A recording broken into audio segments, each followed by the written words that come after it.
దోస్తులందరికీ నమస్తే. నేను మీ శోభక్క. ఎట్లున్నారు? మంచిగా ఉన్నారా? చూడండి దోస్తులు, పార్ట్ 1లో ఆల్రెడీ చికెన్ వేసిన తర్వాత నేను కొంచెం ఒక చిన్న 1-2 డ్రాప్స్ ఆయిల్ వేసిన, అంతే, ఇంకేం వేయలేదు. దాని తర్వాత కొంచెం మన పసుపు, కొంచెం కారం, కొంచెం ఏమంటారు మన మొత్తం ఫైనల్గా వేసే గరం మసాలా వేసిన. అయితే దోస్తులు చూడుండ్రి, ఇది ఉంది కదా, ఇది మొత్తం కొవ్వు అన్నమాట. అందుకని డాక్టర్లు చెప్తారు ఎక్కువ కొవ్వు అది తినద్దని. ఇప్పుడు ఇది మొత్తం మెల్ట్ అయిపోతుంది. కొద్దిసేపు అయిన తర్వాత ఇంకా ఎక్సెస్ కొవ్వు ఉందనుకోండి, నేను దాన్ని ఇట్లా పెడతాను, అది కొంచెం కిందికి జారిపోతూ ఉంటుంది. పైంది ఇది మట్టుకు మనకు తినొచ్చు.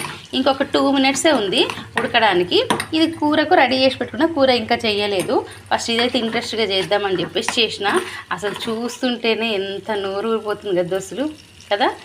అయితే గిట్లా నేను కూడా ఒకరోజు మా దోస్తులకు చేసిస్తా అన్న. దానికి కూడా ఇక శివుడు ఆజ్ఞ లేనిదే చీమైనా కుట్టదు అంటారు కదా, గట్లనే ఎప్పుడు తీసుకపోతుంది తెలియదు కానీ సడన్గా తీసుకపోతుంది.